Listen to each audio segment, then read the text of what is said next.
My name is Melissa Esquivel. I am the interim administrator for the Division of Latino Affairs, which is a state agency here for the state of Iowa.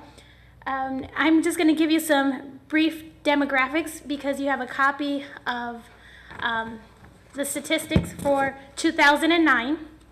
And this information is from the U.S. Census Bureau, 2007 American Community Survey, and the 2008 population estimates.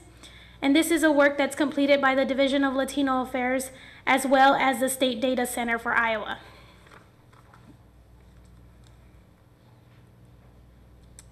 Latinos in Iowa. There is 126,453 as of July 1st, 2008. There's an estimate that we are now at 128,000. 4.2% of the state's total population, Latinos are 4.2% of the state's total population. There's 43,287 as a numeric change in the Latino population from 2000 to 2008, which is a 52% increase for the state. 361,780 are projected Latino population of Iowa as of July 1st, 2040. So our population is going to almost triple in size. 45% of Iowa's total Latino population live in the cities of Des Moines, Sioux City, Davenport, Marshalltown, and Muscatine. And as you know, our population is increasing across the state in other smaller towns as well. Latino groups statistics in 2007, Mexican population is the largest in the Latino community. Salvadorian, Puerto Rican, Guatemalan are 3%, and 2% are Cuban. 10% of other, which would be considered other Colombian, Ecuadorian, and so forth. The Division of Latino Affairs, currently now the Office of Latino Affairs, now with the new restructuring organization bill that has been passed by the state legislature. But we were created as in April 1974. State legislation asked for us to become a task force to kind of find out about the Latino population in the state. In '76, it became a commission for Spanish-speaking people. And then 10 years later, in '86, it became an agency within the in the Department of Human Rights. And in 1990, it officially got its name as a Division of Latino Affairs. Now with the reorg, as I mentioned, it is now the Office of Latino Affairs. We are now still in the Human Rights Department, but now in a Community Advocacy and Services division. The reason I'm speaking to you today is in regards to what do we do there at the state agency and some kind of networking possibilities that we could build on here, especially with many of you serving the Latino population. What we do a lot of information and referrals. We maintain a statewide interpreter roster that would be useful for you.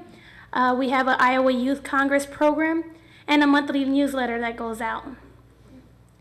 Regards to information and referrals, we have a statewide directory, a Latino Affairs statewide directory in different organizations, agencies, businesses that serve the Latino community across the state.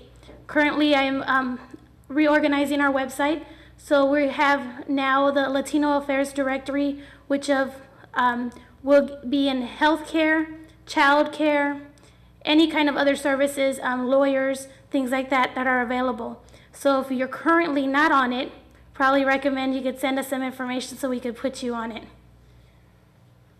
And this is also going to be used to network with every other organization, since there's some services that are provided in an eastern Iowa that could be useful for someone that's trying to create something for the same purpose in western Iowa. We have the qualified interpreter roster. We work with DMAC Urban Campus that provides our courses to become an interpreter. There's a general interpreter program and there's a qualified specialized interpreter program.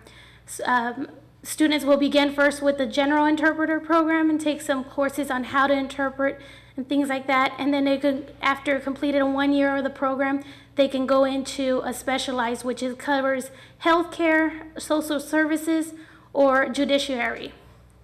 Once they've completed their program, we place them on our website where we have the roster. And these individuals that complete the program are in different areas in the state. So if you're in need of an interpreter, you can look at our website and contact someone that's more near your area. Iowa Youth Congress is a statewide minority program in which we get high school youth involved in civic engagement. The reason I'm speaking also in regards to the Iowa Youth Congress is because they have brought up, they have discussed legislation, and at the end of each year when they meet, they propose 3 legislation bills and present them to their legislators. One of the issues that has been brought up on our first year of the program was more sex education in the schools districts.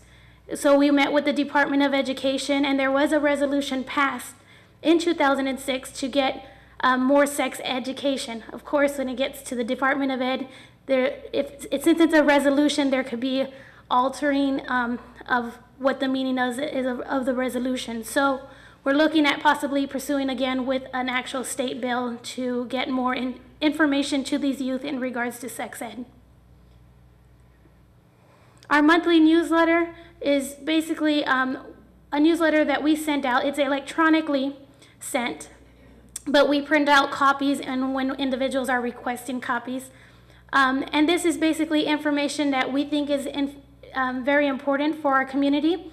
So if there's any kind of events, any news that's occurring in any community that you'd like to get out across the state, people will be allowed to get into our listserv, contacting me, sending me an email that you would like to be added to our listserv. And we'd be able, if you have any kind of program or an issue or you're looking for feedback from the Latino community, you can send it to me and I would be glad to place it on our newsletter that goes out at the beginning of every month.